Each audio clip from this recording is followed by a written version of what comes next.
UDFിന്റെ പ്രിയദർശിനി സൗജന്യ യാത്ര വിസ്മയമായോ എന്ന് ചോദിച്ചിട്ടുണ്ടെങ്കിൽ ഓർഡിനറി സിറ്റി ഫാസ്റ്റായി എന്നതിനപ്പുറത്തേക്ക് പ്രത്യേകിച്ച് വിസ്മയം ഒന്നും തന്നെ കാണാൻ സാധിക്കുന്നില്ല എന്നുള്ളതാണ്.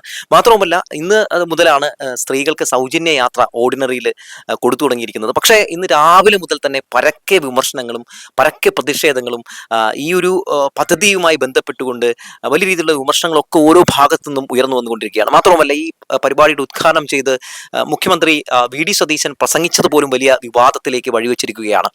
ഇന്ന് രാവിലെ തന്നെ നമ്മൾ ഈ പ്രിയദർശിനി സൗജന്യ യാത്രയുമായി ബന്ധപ്പെട്ട് ആദ്യം കേട്ടൊരു വാർത്ത എന്താണ്? തൃശ്ശൂരിൽ നിന്നാണ് വണ്ടി കയറിയത്. അവിടെ ഉദ്ഘാടനം കഴിഞ്ഞിട്ടാണ് കയറിയത്. ഞങ്ങൾ ടിക്കറ്റ് എടുക്കുന്നത് 9:34 അപ്പൊ ഞങ്ങൾ ചോദിച്ചു സൗജന്യം അല്ലേന്ന് വെച്ചപ്പോൾ അവർ പറഞ്ഞു സിസ്റ്റം ഇതായിട്ടില്ല, സോ അതുകൊണ്ട് സൗജന്യം അല്ലാന്ന് ഞങ്ങളുടെ ഇന്ന് കാശ് വാങ്ങിച്ചു. ഓക്കെ, അത് കഴിഞ്ഞ് പുതുക്കാട് എത്തിയപ്പോ അവിടെ നിന്ന് കുറച്ച് ആൾക്കാർ കയറിണ്ട്. മെമ്പറാണോ MLA അങ്ങനെ കുറച്ച് ആൾക്കാർ ഈ സാധനമൊക്കെ അവിടെ നിന്നാ വെച്ചേന്ന് തോന്നുന്നു. അപ്പൊ ഞങ്ങളൊരു മാമിന്റെ അടുത്ത് പറഞ്ഞു, ആള് തോന്നുന്നു എന്തോ ഒരു പൊസിഷനിൽ ഇരിക്കുന്നത്. അപ്പൊ ആ മാമിന്റെ അടുത്ത് പറഞ്ഞു ഞങ്ങളുടെ നിന്ന് കാശ് ഇങ്ങനെ വാങ്ങിച്ചിട്ടുണ്ട് എന്ന് പറഞ്ഞു കഴിഞ്ഞപ്പോ ആള് ചിരിച്ചിട്ട് ഞങ്ങൾക്ക് പൂ തന്നിട്ട് മാത്രം പോവാ. അല്ല, നമ്മളിപ്പോ ഒരാളുടെ അടുത്ത് ഒരു കൺസേൺ പറയുകയാണെങ്കിൽ നമുക്ക് അതിന് ഉത്തരം എന്തെങ്കിലും തരണം. അത് ഉത്തരമൊന്നുമല്ല, അവർ ഫോട്ടോ എടുക്കുക, വീഡിയോ എടുക്കുക, ഈ പൊസിഷനിൽ നിൽക്കുക, മാം ഇവർക്ക് കൊടുക്കുക, അവർക്ക് കൊടുക്കുന്നു മാത്രം പറയാനുള്ളൂ. അപ്പൊ ഞങ്ങളൊരു സ്റ്റുഡൻസ് ആണ്, അപ്പൊ ഞങ്ങൾക്ക് പറയാനുള്ള അവകാശം ഉള്ളതുകൊണ്ട് ഞങ്ങൾ പറഞ്ഞു. ആ വാർത്ത വേറൊന്നുമല്ല, ഓർഡിനറി ബസ്സിൽ യാത്ര ചെയ്ത 2 വിദ്യാർത്ഥിനികൾക്ക് സൗജന്യം ലഭിച്ചില്ല എന്നുള്ളതാണ്. ആ ലഭിച്ചില്ല എന്നുള്ള കാര്യം UDFിന്റെ തന്നെ അവിടുത്തെ ഏതോ ഒരു വനിതാ നേതാവാണെന്ന് തോന്നുന്നു, അവർക്ക് വ്യക്തമായിട്ട് അറിയില്ല. അവരുടെ അടുത്ത് സൂചിപ്പിച്ചപ്പോൾ അവർ പോലും മൈൻഡ് ചെയ്തില്ല എന്നുള്ളതാണ്. അപ്പോൾ സ്വാഭാവികമായും ഈ സൗജന്യ യാത്ര എന്ന് പറയുന്നത് UDFിനെ സംബന്ധിച്ച് ഒരു ഫോട്ടോഷൂട്ട് നടത്തുക എന്നതിനപ്പുറത്തേക്ക് പ്രത്യേകിച്ച് ഒരു പ്രതിബദ്ധതയൊന്നുമില്ല എന്ന് മനസ്സിലാക്കാൻ സാധിക്കുകയാണ്. ഇന്ദിരാ ഗ്യാരണ്ടിയിൽ ഇങ്ങനെയൊക്കെ പറഞ്ഞിരുന്നു, അതുകൊണ്ട് അത് നടപ്പിലാക്കിയില്ല എന്ന് ജനങ്ങൾക്ക് തോന്നരുത് എന്നതുകൊണ്ട് തന്നെയാണ് അവർ ഇത്തരത്തിലൊരു ഉഡായിപ്പ് രീതിയിൽ ഈ പദ്ധതി നടപ്പിലാക്കുന്നത് എന്നുള്ളതാണ്. എല്ലാ ബസ്സിലും സൗജന്യമായിട്ട് യാത്ര അനുവദിക്കുമെന്ന് പറഞ്ഞ ഈ ഗവൺമെന്റ് ഇപ്പൊ സ്വാഭാവികമായിട്ട് ഓർഡിനറിയിൽ മാത്രമാണ് സൗജന്യ യാത്ര അനുവദിച്ചിട്ടുള്ളത്. കേരളത്തിൽ ഓർഡിനറി ബസ്സുകളുടെ എണ്ണം വളരെ കുറവാണെന്നറിയാം. എന്നിട്ടും ആ ഓർഡിനറി ബസ്സിൽ പോലും സ്ത്രീകൾക്ക് സൗജന്യം അനുവദിച്ചിട്ടും അതിലും വെള്ളം ചേർക്കുന്ന മായം ചേർക്കുന്ന ഒരു ഗവൺമെന്റിനെ കാണുകയാണ്. അതായത് പലതും സിറ്റി ഫാസ്റ്റ് ആയിട്ട് മാറിയിരിക്കുന്നു ഇന്നലത്തെ രാത്രിയോടുകൂടി തന്നെ എന്നുള്ള വാർത്തകൾ കൂടിയൊക്കെ പുറത്തു വരുന്നുണ്ട്.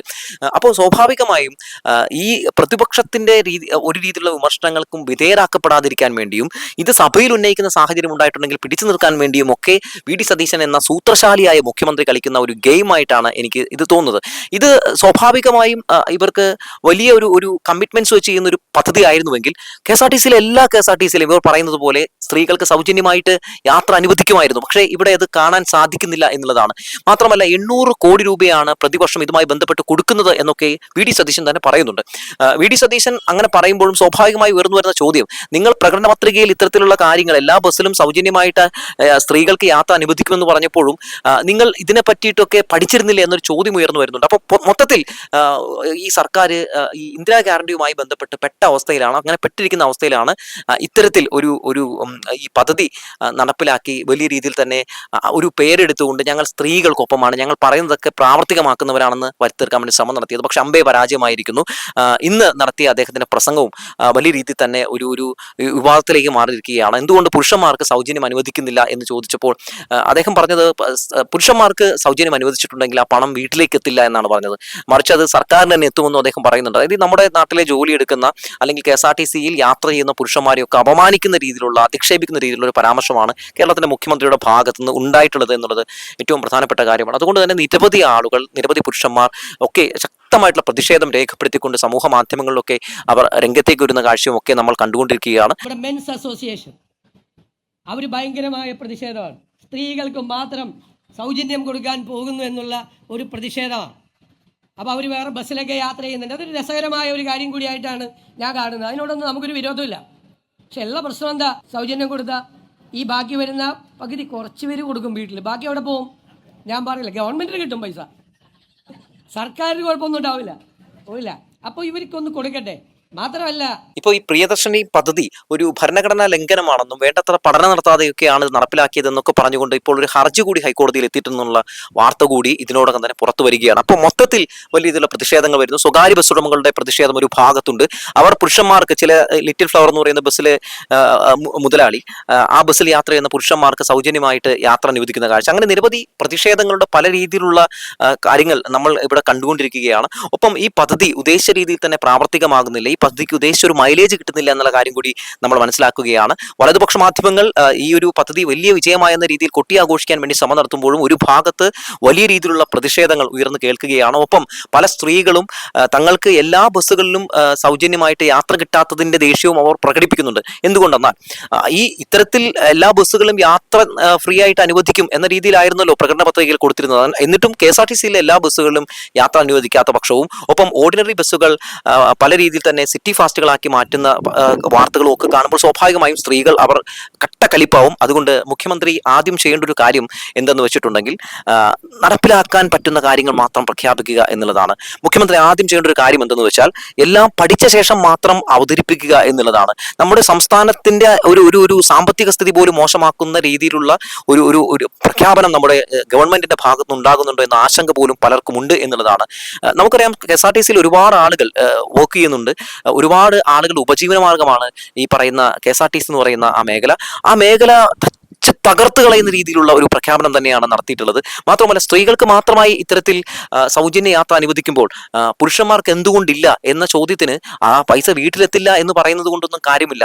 പ്രതിപക്ഷത്തിരുന്നപ്പോൾ ഏത് ചോദ്യം ചോദിച്ചാലും ന്യായീകരണം ഇറക്കി ക്യാപ്സ്യൂൾ ഇറക്കുന്നത് പോലെ മുഖ്യമന്ത്രി ആയിരിക്കുമ്പോൾ അത്തരത്തിൽ ക്യാപ്സ്യൂളുകൾ ഇറക്കി അതിൽ നിന്ന് രക്ഷപ്പെടാൻ പറ്റില്ല മിസ്റ്റർ മുഖ്യമന്ത്രി എന്നുള്ള കാര്യം കൂടി ഓർമ്മപ്പെടുത്തുകയാണ്. മുഖ്യമന്ത്രി ഒരു രീതിയിൽ എന്തെങ്കിലും സൗജന്യം അനുവദിക്കുമ്പോൾ അതിലൊരു ഈക്വാലിറ്റി എപ്പോഴും ആവശ്യമാണ്. അല്ലാതെ ഒരു വിഭാഗത്തിന് മാത്രം സൗജന്യം അനുവദിക്കുന്നത് വളരെ ഒരു തെറ്റായ സന്ദേശം നൽകും എന്നുള്ളതാണ്. മാത്രവുമല്ല ഇവിടെ നോക്കൂ, ഈ ഒരു പ്രഖ്യാപനം നടത്തിയപ്പോൾ തന്നെ നമ്മൾ ഇന്നലെ വാർത്തയിൽ പറഞ്ഞതാണ്, അതായത് ഒരു സ്ത്രീകളോട് പുരുഷന്മാർക്കുള്ള ഒരു വലിയ രീതിയിലുള്ള ഒരു മനോഭാവത്തിൽ മാറ്റം വന്നിരിക്കുന്നു. എന്തുകൊണ്ട് അവർക്ക് മാത്രം എന്ന ചോദ്യങ്ങൾ ഉയർന്നു കേൾക്കുന്നു. ഇന്ന് നമ്മളത് ഇവിടെ കാണുകയാണ്.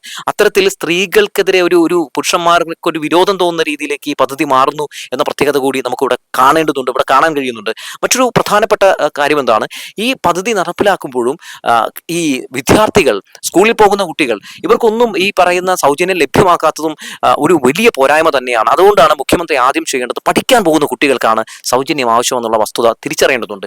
പഠിക്കാൻ പോകുന്ന കുട്ടികൾക്ക് സൗജന്യം കൊടുക്കാതിരിക്കുകയും ഒപ്പം ജോലിക്ക് പോകുന്ന, ബാങ്കിൽ പോകുന്ന, അങ്ങനെ പല രീതിയിൽ ഉന്നത ജോലിയുള്ള ആളുകൾക്ക് KSRTCയിൽ സൗജന്യ യാത്ര അനുവദിക്കുകയും ചെയ്യുന്നത് തീർത്തും അപലപനീയമായിട്ടുള്ളൊരു കാര്യമാണ്. ഒരു തെറ്റായ സന്ദേശമാണ് ഇതിലൂടെ മുഖ്യമന്ത്രി കൊടുക്കുന്നത്. വോട്ടുള്ളവർക്ക് മാത്രം സൗജന്യം എന്ന ഒരു സന്ദേശം മാത്രമാണ് ഈ സർക്കാർ ജനങ്ങൾക്ക് മുന്നിലേക്ക് വെക്കുന്നത്. വോട്ടില്ലാത്തവർക്ക് സൗജന്യമില്ല, വോട്ടില്ലാത്തവർക്ക് വേറെ രീതിയിലുള്ള സഹായങ്ങളൊന്നുമില്ല എന്ന രീതിയിലുള്ള അത്തരത്തിലുള്ള നീക്കങ്ങൾ നമുക്ക് അനുവദിച്ചു കൊടുക്കാൻ കഴിയില്ല. എന്തായാലും വലിയ രീതിയിൽ തന്നെ ആഘോഷമാകുമെന്ന് സ്ത്രീകൾ വിചാരിച്ച, വലിയ രീതിയിൽ തന്നെ ഉപകാരപ്രദമാകുമെന്ന് സ്ത്രീകൾ വിചാരിച്ച പ്രിയദർശിനി സൗജന്യ യാത്ര വെറും ഫോട്ടോഷൂട്ടിൽ ഒതുങ്ങി വിവാദത്തിൽ കുടുങ്ങി തകർന്ന് തരിപ്പണമായി മാറുമ്പോഴും എന്തായാലും സമൂഹ മാധ്യമങ്ങളിൽ ന്യായീകരിച്ചു മെഴുകുന്ന ഈ അടിമകളുണ്ടല്ലോ, അവർക്ക് ഒരു രീതിയിലുള്ള എന്താ പറയുക, ഒരു ക്ഷീണവുമില്ല കേട്ടോ. അവർ ഇങ്ങനെ പല രീതിയിലുള്ള ക്യാപ്സ്യൂളുകൾ ഇറക്കി ഇത്തരം പ്രതിഷേധങ്ങൾക്കെതിരെയും ഇത്തരം എതിർശബ്ദം ഉയർത്തുന്ന ആളുകൾക്കെതിരെയും ഒക്കെ വലിയ രീതിയിലുള്ള സൈബർ ആക്രമണങ്ങൾ നടത്തിക്കൊണ്ടിരിക്കുകയാണ്. പ്രതികരിക്കുന്നവർ, വിമർശിക്കുന്നവരൊക്കെ അന്തംഗമികളും അന്തം സംഖ്യകളും ഒക്കെ ആയിട്ട് മാറുന്ന കാഴ്ചകൾ നമ്മൾ കാണുകയാണ്. എന്തായാലും ഇവിടെ നമുക്ക് വ്യക്തമായി ഒരു കാര്യം കാണാൻ സാധിക്കുന്നത്, ഈ പദ്ധതി വലിയ പരാജയമായി മാറുന്നു എന്നുള്ളത് തന്നെയാണ്. ഇത് വലിയ വിജയത്തിലേക്ക് എത്തണമെങ്കിൽ നല്ലൊരു പഠനം ആവശ്യമായിരുന്നു. പക്ഷേ ധനവകുപ്പ് മന്ത്രി കൂടിയായിട്ടുള്ള മുഖ്യമന്ത്രി ഈ ഒരു വിഷയത്തെപ്പറ്റി പഠിക്കുന്നതിലും അവതരിപ്പിക്കുന്നതിലും പ്രാവർത്തികമാക്കുന്നതിലുമൊക്കെ അമ്പേ പരാജയമായി മാറിയിരിക്കുന്നുവെന്ന് വളരെ വിഷമത്തോടെ പറഞ്ഞു പോകുന്നു എന്ന് പറഞ്ഞു വെച്ചുകൊണ്ട് നിർത്തുകയാണ്.